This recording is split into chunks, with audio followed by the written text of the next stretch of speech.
It's been a challenging few years for us, and it took me some time to get a little courage to come and to share my story. My mother, who was like my rock, about a year ago passed, and it took that time for me to gather the courage to share my story with her. So she passed away at age almost 78, shy of a week of her birthday. And a strong woman, a go-getter, my champion. She was my hero, shero. And 2 years before she actually passed, because she passed last year, January, she was bedridden for 2 years. She had a second stroke, which left her bedbound. And in my heart, even though I would threaten her and say, you better take care of your diabetes, you better take care of meds, you better make sure you go for your walk, eat right. And habitually we all know we have to do things that's supposed to support our health, but habitually we gravitate to the wrong things. So, it's past, it's happened, and so not caring for herself the way that she should have to sustain her health, she was at higher risk of getting a second stroke. This was a diabetic related stroke. And so she was left bedbound, and I made the decision that she would stay in our home that we shared for many years, and instead of putting her in a nursing home. So this is my story. I'm sharing the first part of it as a caregiver's point of view. And so giving your care and attention to someone, putting your effort into that takes a lot of energy, a lot of sacrifice, which for me, in my case, it didn't feel like a sacrifice. It felt like an honor to take care of my mother because she took care of us as a single mom for many years. So this is the least that I could do. And for me, I'm just sharing my story, my perspective. I have a large family, but I'm just sharing my story. From the day she was given, the okay to come home. This was during the height of COVID. She stayed in the hospital for 2 weeks, sort of isolated. I was the only one who could go at the time.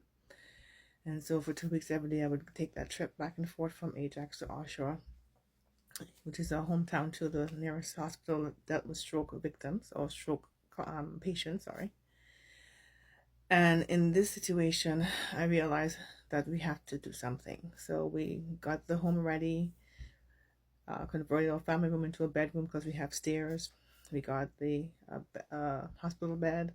We got things that were needed with a wheelchair and a Hoyer lift. All these things we got in place, and we had to sort of learn as we go. And so my husband was one of my great supporters.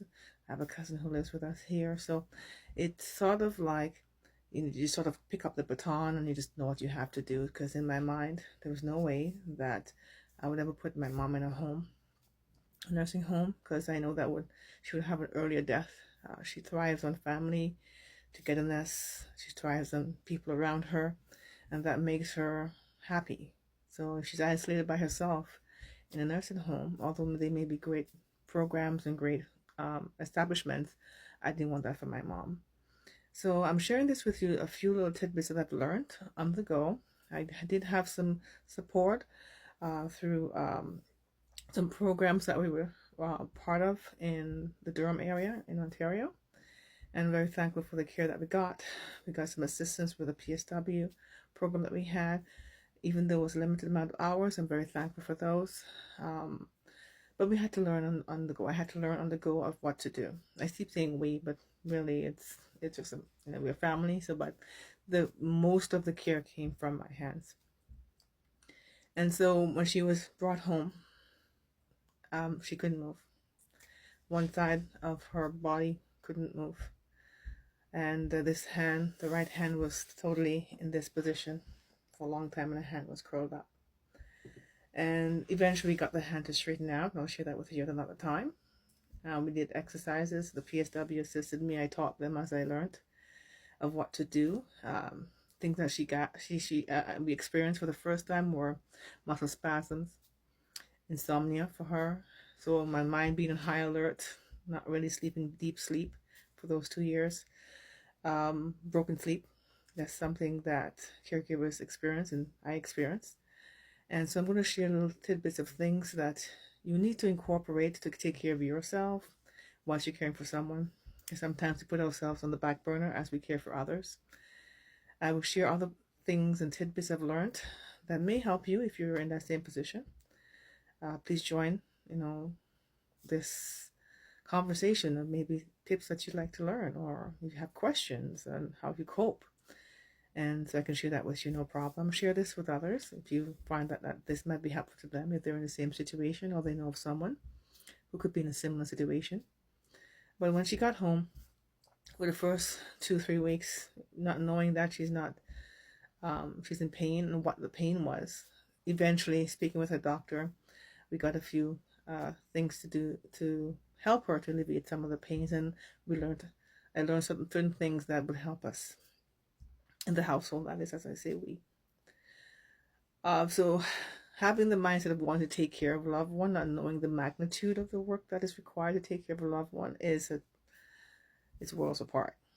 And so not putting into my thought process, okay, that you're going to lose some sleep, you'll be on alert.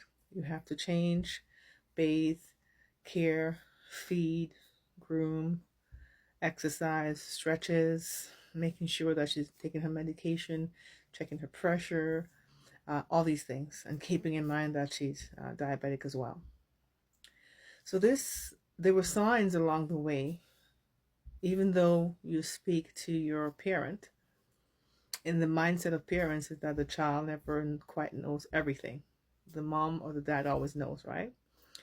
And so in this case, speaking with my mom, taking to all her appointments before she got the stroke, reminding her to take medication, and she said she would, and it happens to the best of us. Even for those who are taking the vitamins every day, we think we take vitamins, but then we forget. So in her case, sometimes she may have gotten confused and thought she took a medication and then didn't take it, and then take it at a time, and then taking them out of bags and putting them in bottles. So you can't keep track of that every day, every moment of what she's doing. Eating foods that are not good in secret. Those kind of things happen, especially if you're diabetic and you know that you're supposed to do better, but you don't do better. I went to all of her workshop for diabetes, so I know a bit about those things. I'll share that as well along my journey and my story I'm sharing with you here on this program, this platform. And the things that I learned, it's different level of awareness that's required when you care for someone, and having someone to talk to, or even a part of a community to help you, is also great. I didn't do that. Towards the end I did, and most of the things that I've learned, as I mentioned, are on hand experience. Actually, things like products that work for us versus what didn't work that we tried.